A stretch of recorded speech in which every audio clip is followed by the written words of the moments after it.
This is From Destruction to Dignity with Janice Pons. Each week, Janice shares her wisdom to enlighten, educate, and advance the culture in America today. Janice Pons is a mother, author, and free thinker, and your host for our podcast this evening. Now let's join your host, Janice Pons. Greetings, greetings, greetings. Come on in. Welcome, welcome, welcome. My name is Janice Pons. I am the host on our podcast, From Destruction to Dignity, Clinical Perspective, Spiritual Truths. Listen, we're going to keep on this amazing journey that we're on regarding our country, talking about the dynamics of things going on, this beautiful journey where we're supporting our nation. We have our flag behind us that represents the 50 states in our nation. We have our presidential seal to remind us of praying for our president and the cabinet and their families and all of the intricacies thereof of what they are doing to serve us and to make our nation better. We are continuing to support and pray for the 265,900,000 working Americans who were living paycheck to paycheck last week. I always bring them up because I don't want to forget them. People out there struggling, and people are coming through and things are turning around. Oh, yes, they are. And we're going in a different direction, and it's a good thing. And some people were working 2 and 3 full-time jobs. I knew people that were doing. I was like, when do they sleep? When do you sleep, baby? They're like, Miss Janice, I don't have any other choice. But God, Lord, things are getting better, and I know people that are getting good jobs, good paying jobs. So we're going in a totally different flow. We have a new leadership. We have the elections in 2026 coming up next year, and so a lot is going on related to all of all things political. And one thing that has been going on is lying. They've been lying. So tonight, because when you look at the media, you're going, wait a minute, is that even true? Is that even true? So tonight we're going to talk about stop lying. And our clinical perspective is going to be connected to intellectual honesty. Can people be intellectually honest? Can they use logic, basic logic, and deductive reasoning to come to conclusions by simply being intellectually honest? Like, here's one, people say, everything President Trump has done has been a failure. They are not being intellectually honest. They are flat out lying. And there's so much data to prove it differently. I mean, if he's doing good, he's doing good. Does he need to improve? Of course he does. But we're going to explore these things together. We're going somewhere. It's expecting us. When we get there, come and go with me. One person who I've grown to respect is comedian Bill Maher. Do you know why? He doesn't lie. He is intellectually honest. He is considered to be liberal.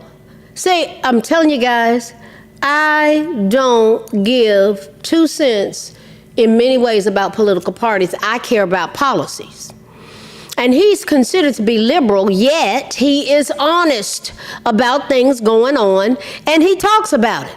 When he opened up on a podcast, he has a podcast, and he admitted that one of his biggest predictions about Donald Trump and his second term turned out to be wrong. Can you imagine that? Someone who's liberal and say, I was wrong, flat out wrong.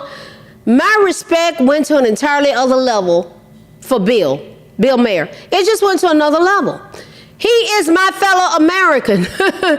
During a discussion about political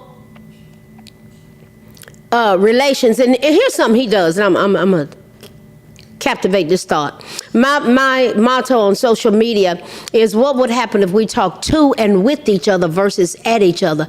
Bill doesn't talk at people. He talks to and with. I love that. I love people that are in the Democratic Party, but I don't agree with them, but I'm not going to mistreat them. The difference is they often mistreat us and do public smear campaigns and so forth and so on. And I deal with principles. And I want to protect our children and promote wellness. Yes, I do. So I like Bill because he talks to and with each other instead of at each other.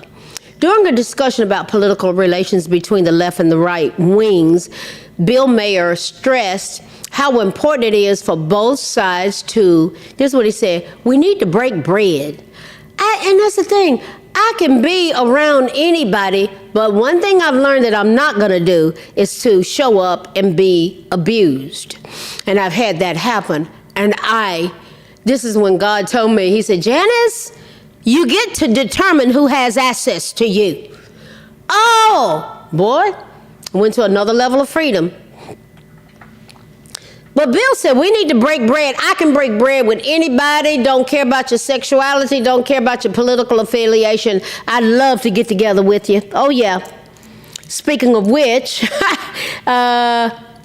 in April of 2026, we're going on a cruise together. You're welcome to go on that cruise. Christian conservative cruises, you don't have to be a Christian, and you certainly don't have to be conservative to go. But we're going, and you have to have your money in by January. It's going to be beautiful. We're going on the MSC World America boat. They just built it this year. It's beautiful. I cannot wait.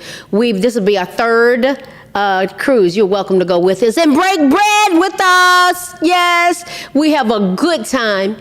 Good, clean fun. And if you drink, we don't bash you. If you don't pray with us, we don't bash you. If you're not a conservative, no problem. If you're not a Christian, no problem. What you're going to get from us is love and acceptance. Oh, yeah. So we break bread. So Bill said we need to break bread, saying that leftists' refusal to even speak to Republicans is the stupidest thing that they could do. That's what he said. He calls out the liberals, and I love it. I do. Bill Mayer said he took criticism from his own political allies earlier this year when he spoke about having dinner with President Trump and musician Kid Rock. And people, if they, just like Jamal Bryant, talking about them runaway slaves up there in the White House, and if somebody even meets with him, with the president or any conservative, he bashes them. Not good. Not good. I welcome breaking bread with anybody as long as you're going to be safe and respectful. We can disagree all night long. It doesn't matter. But Mayer admitted that he saw things a bit differently after meeting the president, but still wanted to hold his feet to the fire on some issues. I love it. So do I. He made another admission. He says, I don't see a country in a depression at all. I see people out there just living their lives. And you got people saying the country's just going to hell in a handbasket. Trump is destroying democracy. He's destroying America. And everything is the opposite of what they're saying. Mayer takes the honorable route of owning his mistakes. One of the most powerful things I ever did as a parent was to look at my son and say, son, I'm sorry I missed it. I'm so sorry. I do that as a leader. I do it as a supervisor. When I miss it, I go, whoa, I just missed it, guys. Hold on. Back up. Put the brakes on. Let's dissect that. And we grow and expand. It's powerful. Oh, yeah. Takes relationships and team building to another level. So he takes the honorable route of owning his mistakes when he gets something wrong. First of all, be honest. Don't just be partisan, he has said. I will always call it as I see it, he said. No matter what it is, I don't care who likes it or who doesn't. That's my bond with the audience. It works for me pretty well. Yes, it does. I love it. Mayer recalled a prediction he made about Trump's economic plan that he actually got wrong. I remember, this is what he said. He said, I remember along with probably most people, they were talking about, he said this was going around the 4th of July. Somebody had a thing out about how the economy was going to be tanked. Trump got inaugurated this go round in January. He said, by July, the economy is going to be tanked. He said, I was kind of like, well, that seems right to me, but it didn't happen. Now, could it happen tomorrow? I'm just saying. He said, that's a reality.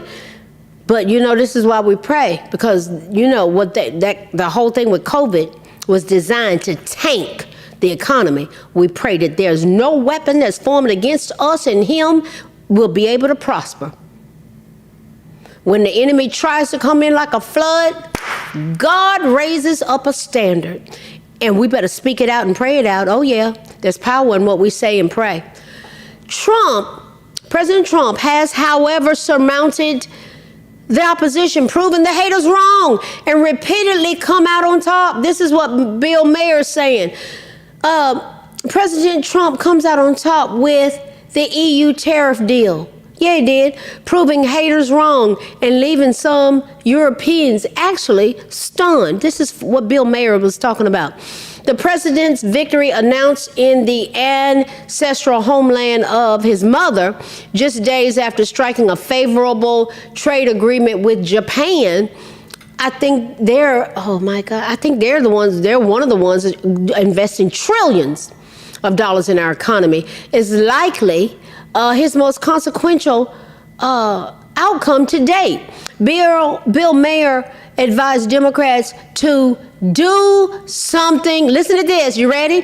He said, y'all need to do something about The View. That's one liberal, Bill Mayer, talking about The View. He said, y'all need to do something about The View.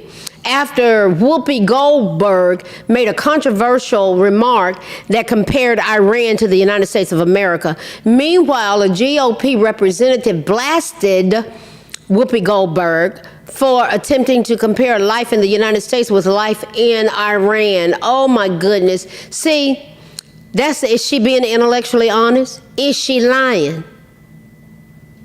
That's what the podcast is about tonight. That's what we're discussing.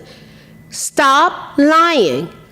And we're going to dissect this intellectual honesty when we get to our clinical perspective. So, Whoopi Goldberg compares living here with living in Iran. She stirred the pot by claiming that living under the brutal Iranian theocratic regime isn't much different from black people living in the United States. Wow. Here's the $1 million question, Whoopi. If America's so bad, why are you still cashing multi-million-dollar checks from a country that made you rich, famous, and free? Why? How you doing that? Someone has said this about The View. They said it's not even a talk show. It's a weekly tantrum from the far, it's a weekly tantrum from the far left padded room. The eyebrow-raising comment was made during a discussion about the conflict in Iran. When co-host, what's that girl's name, that lady's name? Alyssa Farah Griffin, I think is her name, Miss Griffin, pointed out that the oppressive Iranian regime has regularly violated human rights. Let's just remember, too, the Iranians literally throw gay people off of buildings. We don't do that here. We don't tolerate that kind of mistreatment of our fellow Americans, but that's what they do. They literally throw gay people off of buildings. They don't adhere to basic human rights. Griffin declared during the episode certain things very adamantly. It's a breath of fresh air. When the women on The View are called out, she called them out. They spew out too much toxicity, and I appreciate Bill Mayer for his intellectual honesty. All of this ties into the dynamics of our clinical perspective, intellectual honesty. What is that? Intellectual honesty is the commitment to truthfulness and accuracy in the acquisition, analysis, and communication of ideas, even when it challenges one's own beliefs or preferences. It involves a willingness to consider evidence that contradicts one's viewpoint and to acknowledge the limitations of one's knowledge. Essentially, It's about prioritizing the pursuit of truth over personal biases or desires for validation. Let's examine it closer, guys. Let's look at that. Because it's something that I refer to frequently on my podcasts, on my social media platforms. Can you be intellectually honest? I'll ask. Can you use basic logic and deductive reasoning? I'll ask. Let's look at it. What are the core principles regarding intellectual honesty? What's it all about? Honesty in the pursuit of truth. Intellectual honesty means seeking the truth in a fair and unbiased manner, rather than tailoring information to fit a desired narrative. What would happen if we had an openness to evidence? It requires a willingness to consider evidence that contradicts one's own beliefs, even if it's uncomfortable or inconvenient. What would happen if we embrace self-awareness? It involves understanding one's own biases and how they might influence your own thinking and interpretation of information. What would happen if we acknowledge limitations? My limitations, your limitations, if we simply acknowledged it, recognizing that one doesn't have all the answers and being open to learning from others. What would happen if we embrace transparency in communication, presenting information honestly and accurately, avoiding manipulation or misrepresentation? What are some examples of intellectual honesty? What does that mean? Admitting mistakes. Let's start there. Being willing to acknowledge errors in one's reasoning or understanding. Here's another way that it might look, an example of intellectual honesty. Citing sources, properly attributing ideas and information to their original sources, avoiding plagiarism. That's intellectual honesty. It's, I say a lot of facts on here, and I have that fair use. It's fair use. It's fair use. You share it, and it's common knowledge. It's common knowledge that's out there. Being and in the context of sharing information and research, is common knowledge. So that it has its place on podcasts and shows and different things such as that. And news and so forth, the news, it's fair use. Being open to counter arguments is an example of intellectual honesty, of how it can manifest. Actively seeking out and considering opposing viewpoints, avoiding logical fallacies. What is that about? Avoiding logical fallacies, not using faulty reasoning or manipulative tactics to win an argument. God, stay away from lying. I just don't lie. And if I miss it, I'll say, oh, I missed it. I will not purposefully lie. That's something God put me in a check. Liars! God doesn't look favorably on lies. People miss it and say things that might not be true. They need to come back and make it right. That's where I come from. That's important. Here's something else to consider. Recognizing personal biases. Do you have any? Do I have any? Being honest about it. First, we got to be aware of it. Being aware of one's own preconceptions and how they might affect your own judgment. That's important. Why is intellectually honest even important? Is it important? Why is it important? It's important because it brings accountability. It promotes knowledge acquisition also.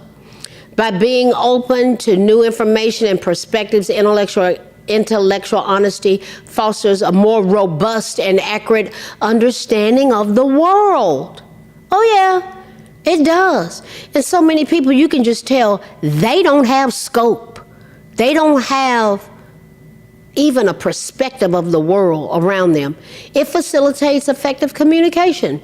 Honest and transparent communication builds trust and allows for productive dialogue. I want to be able to talk to anybody and respect anybody. But I tell you what, I've learned, especially as I get older, I will not sit around and be abused. No, I don't care who you are. I will not do it. Why? I protect myself, my health, my well-being, my emotionality, my spiritual growth. I am not participating in abuse. What else does intellectual honesty do? It fosters critical thinking. What do we mean by that? It encourages individuals to evaluate information critically and to form their own well-reasoned opinions. These are things, guys, what would happen if our children thought like this? Instead of cussing and fighting, teaching them to go there like this. Intellectual honesty counteracts misinformation. It's crucial in combating the spread of false or misleading information. And it is at an epidemic level. It also supports ethical discourse. It's a cornerstone of ethical and responsible engagement in any field of study or social interaction. Listen, can you see the importance of intellectual honesty and not lying? What have we looked at? Stop lying. Intellectual honesty. Here's the bottom line. Can we, the people, can we embrace truth and be intellectually honest? Can we be intellectually honest? If so, how will it affect us and our nation? Listen, these are powerful truths, and it can take us from faith to faith and glory to glory. We will have a flow in this nation and in relationships and friendships and organizations and churches, because we will be that much less void of toxicity. People that are not intellectually honest, they have a real heart. They get toxic. They do. But God has a better way. Listen, I want to thank you for coming. Your support, your love. I am so absolutely encouraged by you guys. I just can't thank you enough for your prayers, your support, your encouraging me. Those of you who said, you need to do some exclusive content. Yeah, I'm solidifying that and putting it out there. And through Patreon is where you can go access that. And that's going to get stronger and stronger as I go. It's new. I'm doing things that are new for me. And I'm like, oh, well, I got to read. I got to research. I have to understand. But we're going to keep gathering here as we form a more perfect union, which means we are flowing together as one. We are one nation under God, indivisible, with liberty and justice for all. As we continue to go from destruction to dignity. When we're not being intellectually honest, guys, that's destructive. It is lying. Satan is the father of lies, and the truth has never been in him. It just breeds so much that's not good. It's destructive. So we want to encourage honesty. So we go from destruction to dignity. When we're truthful and intellectually honest, that fosters dignity. We get empowered. Our children thinking like that. Man, you talking about powerhouses when they walk in dignity and have goals and purpose? That's what I'm about. From destruction to dignity, clinical perspective, simply a structured way of thinking, a strategy, skills, and tools. Maybe you need the therapeutic process. Go to JanicePons.com. If you go to the resource page, I've already laid it out how you can pick out a therapist. It can literally save some people's life, and it can be instrumental in taking you from faith to faith and glory to glory. From destruction to dignity, clinical perspective, spiritual truths. Listen, God is a God of truth. Satan is the father of lies. The truth has never been in him. But boy, greater is he that is in us than he that is in this world. I am so invested in us getting better, us flowing together as one, as we, us, yes, you and I, we continue to go together from destruction to dignity. Shout out to all of you downloading the podcast all over the world. I am so encouraged. I cannot wait until Buzzsprout releases the additional countries, the additional places that are accessing the podcast. They don't do it as frequently as I thought they did. But that's okay. I'm just going to keep showing up because I got plenty of content. Why? Because there's a lot going on. Listen, guys, bless you. I love you. I'll see you next week. Good night. Thanks for listening to this week's episode of From Destruction to Dignity with Janice Pons. Janice's mission is to provoke thought, bring awareness, and point people towards intervention when needed. As a reminder, this show is not therapy, but for educational purposes only. For more information, check out JanicePons.com or follow her on social media. We are one power, strength is ours, liberty, been set free, education, affirmation, dedication, information, revelation.